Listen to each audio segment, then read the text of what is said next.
Antes de mergulhar nessa história incrível, considere se inscrever no canal e ativar o sininho. Aqui, cada história tem algo a dizer, e você não vai querer perder nenhuma. O tribunal estava congelante, não por causa da temperatura, mas por causa da aura de autoridade e gravidade que reinava ali. As paredes de madeira escura, os bancos rígidos e a iluminação fraca davam ao lugar um ar austero, quase opressivo. O eco de discussões abafadas e o arranhar nervoso de canetas no papel contribuíam para a atmosfera solene. No centro dessa cena estava a juíza Clarice Beaufort, uma mulher negra na faixa dos 40 anos, conhecida por sua retidão inabalável e imparcialidade infalível. Seu olhar, penetrante e calculista, movia-se metodicamente de um indivíduo para outro, captando o menor estremecimento, a menor hesitação. Seu rosto, esculpido por anos de disciplina e rigor, não demonstrava emoção. Seu vestido preto, caindo com severa elegância, reforçava a imagem de autoridade implacável, uma mulher que havia subido na hierarquia de um sistema que nunca lhe havia feito nenhum favor. Desde sua ascensão ao cargo de presidente do Tribunal de Apelações do Estado, ela se tornou uma figura importante no sistema jurídico, respeitada e temida em igual medida. Sua carreira foi marcada por decisões justas, mas firmes, e ela construiu uma reputação de magistrada incorruptível, que nunca deixou suas emoções interferirem na lei. Mas hoje, algo era diferente. Naquele dia, ela presidia um caso que, à primeira vista, parecia quase banal. Um garoto de 13 anos, Malik Borel, acusado de furto em uma joalheria de luxo.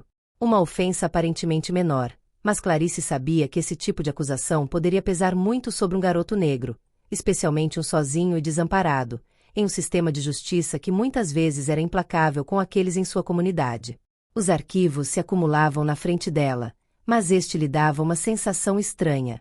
Ela ainda não sabia o porquê. O tribunal chama o caso do Estado contra Malik Borel, anunciou o escrivão em voz monótona. Um murmúrio percorreu a assembleia enquanto o menino era escoltado por um policial até o cais. Ele era pequeno para sua idade, com ombros finos, como se a vida já tivesse imposto a ele peso demais para carregar. Suas roupas estavam limpas, mas gastas, revelando a instabilidade de sua situação. Ele não usava joias nem acessórios supérfluos, como se tivesse aprendido a não chamar atenção. No entanto, apesar da postura tensa e das mãos nervosamente entrelaçadas, seu olhar permaneceu fixo e penetrante. Um olhar que Clarice sentia que conhecia. Ela franziu a testa imperceptivelmente, mas rapidamente se livrou dela. Não havia espaço para emoção aqui. O advogado de defesa, um homem na casa dos 50 anos com o rosto marcado pela experiência, levantou-se e começou seu apelo com fervor controlado. Meritíssimo, meu cliente é uma criança. Ele cresceu em circunstâncias difíceis, mudou-se de um lar temporário para outro e nunca experimentou estabilidade. Ele não tem família para cuidar dele e foi abandonado à própria sorte desde muito jovem. Ele fez uma pausa, deixando o peso de suas palavras permear a sala. Este roubo não é um ato de delinquência, mas um pedido de ajuda.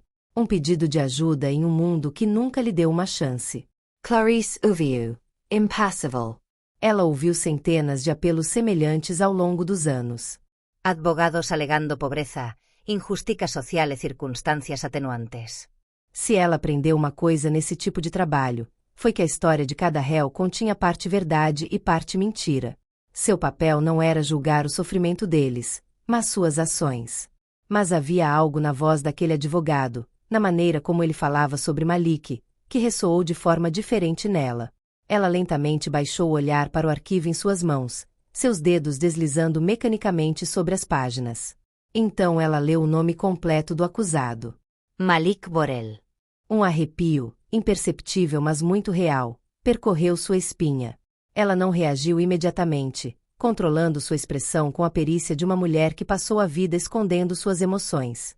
Mas uma leve inquietação tomou conta dela, um sentimento que ela não conseguia explicar. Por que esse nome lhe parecia tão familiar? Ela olhou para Malik, que agora estava olhando diretamente para ela, sem piscar. Clarice respirou fundo e, com a voz contida, finalmente fez a pergunta que mudaria tudo. Malik, me conte o que aconteceu. O menino permaneceu em silêncio. Ele olhou ao redor, seus olhos castanhos, enormes e preocupados, examinando o tribunal como se procurasse uma saída, um apoio, uma resposta. Então, lentamente, Ele olhou novamente para o juiz. Um olhar intenso. Profundo. Ele abriu a boca, hesitou e, finalmente, com uma respiração trêmula, mas firme, pronunciou estas palavras. Senhora juíza, a senhora é minha mãe. Um silêncio brutal e ensurdecedor caiu sobre a sala. O funcionário fez uma pausa, com a caneta no ar. O promotor, normalmente imperturbável, piscou, boquiaberto, incapaz de esconder seu espanto. O advogado de defesa, embora acostumado às reviravoltas mais improváveis, deu um pulo perceptível, apertando ainda mais o arquivo. Nas fileiras da plateia, alguns espectadores trocavam olhares proibidos. Até o policial na entrada se endireitou, como se o peso daquelas palavras tivesse mudado fisicamente a atmosfera. Mas quem sentiu o impacto mais violento foi Clarice. Seu coração, que normalmente funciona como um relógio, deu um pulo. Um calor repentino surgiu em seu peito, um calor que ela não sentia há anos. Sua respiração saía em rajadas curtas. Como? Ela perguntou, sua voz, normalmente calma e controlada, mal passando de um sussurro. O menino não desviou o olhar. Você é minha mãe, ele repetiu, com a voz mais segura, como se tivesse medo de não ser ouvido na primeira vez. As palavras ainda pairavam no ar, suspensas entre eles, desafiando toda a lógica, todo o protocolo, toda a normalidade. Clarice sentiu uma onda de memórias, que ela passou a vida enterrando, subir à superfície com a força de um maremoto. O hospital. O cheiro pungente do desinfetante. A luz forte das luzes de neon. Um grito abafado. Um bebê, pequeno, frágil, pouco mais que um sopro de vida. Uma escolha. O mais doloroso de toda sua existência.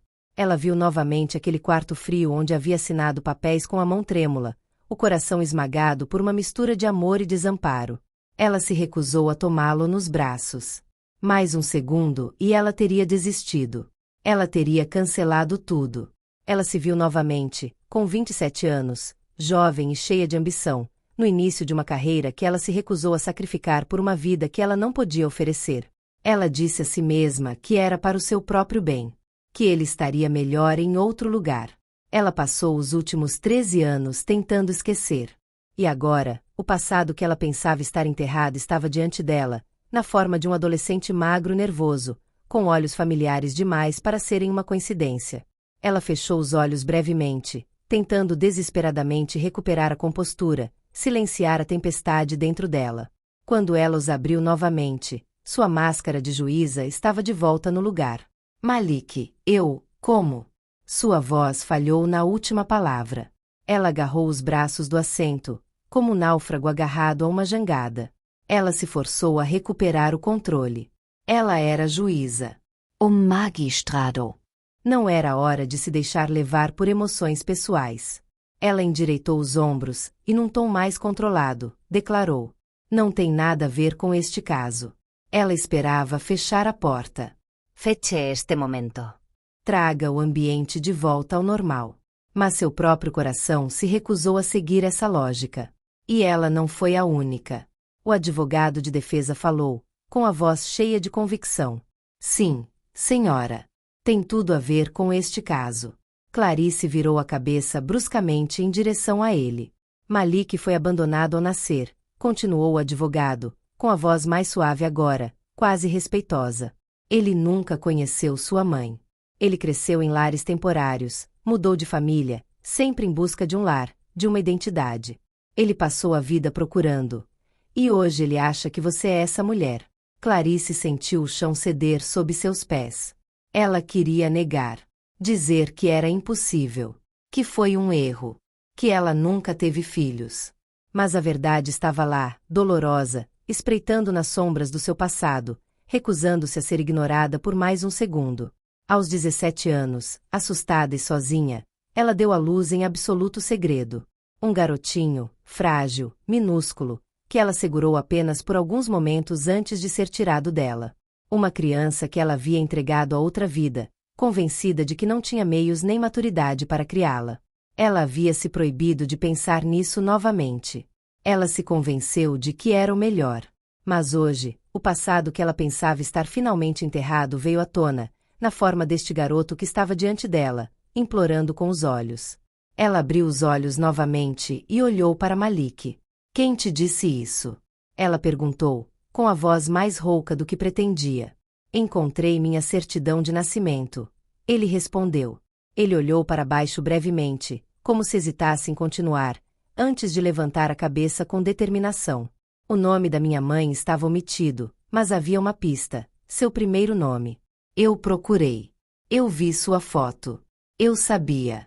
Clarice sentiu um peso esmagador cair sobre seu peito. Seu mundo inteiro estava desmoronando. Cada alicerce que ela havia construído ameaçava ruir sob a revelação brutal. Ela foi presidente do Tribunal de Apelação. Uma mulher respeitada, admirada e, às vezes, temida.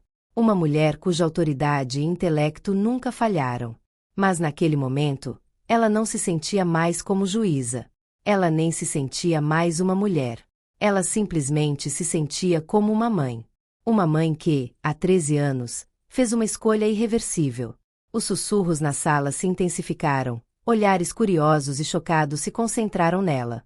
Ela sabia o que tinha que fazer. Ela não podia fugir. Não desta vez. Ela se levantou lentamente, seu vestido preto esvoaçando levemente ao seu redor. A audiência está suspensa, disse ela com uma voz surpreendentemente controlada. Então, sem dizer mais nada, ela desceu da plataforma e se retirou para seus aposentos privados. O quarto onde ela geralmente se refugiava sempre pareceu frio, austero, impessoal. Mas hoje estava sufocante. Ela tirou a toga de magistrada com um gesto febril e se encostou na mesa, com o olhar perdido na pilha de arquivos, como se uma resposta estivesse escondida ali. Mas não houve resposta. Só arrependimentos. Seu coração batia tão forte que por um momento ela pensou que fosse explodir. Então, alguns minutos depois, um ruído fraco soou. Uma mão hesitante bateu na porta. Ela respirou fundo antes de responder. Entre. A porta se abriu lentamente, revelando Malik. Ele ficou imóvel na soleira, como se temesse que mais um passo pudesse fazer com que a frágil realidade que ele acabará de descobrir desmoronasse. Seu olhar buscava confirmação, esperança. Clarice respirou fundo novamente, lutou contra o nó na garganta e deu um passo em direção a ele. Malik. Sua voz falhou ao pronunciar o nome. Ela nunca tinha dito isso antes. Ela nem sabia que o nome dele era esse até hoje. O garoto estremeceu levemente, suas mãos tremendo imperceptivelmente ao lado do corpo. Então, numa voz quase inaudível, ele murmurou. É verdade, não é? Clarice não podia mais recuar. Ela sentiu lentamente, incapaz de falar. Um momento suspenso. Então Malik deu o último passo. Hesitante no início. Então mais rápido, como se temesse que ela desaparecesse se o momento durasse muito tempo. E finalmente, após 13 anos de separação, mãe e filho se abraçaram pela primeira vez. Clarice sentiu o calor daquele corpo contra o dela, a fragilidade subjacente, a infância que ainda se agarrava a ele apesar da adolescência. Ela passou a mão trêmula sobre a cabeça dele, como se quisesse ter certeza de que ele era real. Ele era. Ela sentiu suas próprias lágrimas caírem, incapaz de contê-las. O juiz não existia mais. Somente Clarice permaneceu, uma mulher confrontada com o erro de sua juventude. E Malik, um filho que, apesar de tudo, encontrou o caminho até ela.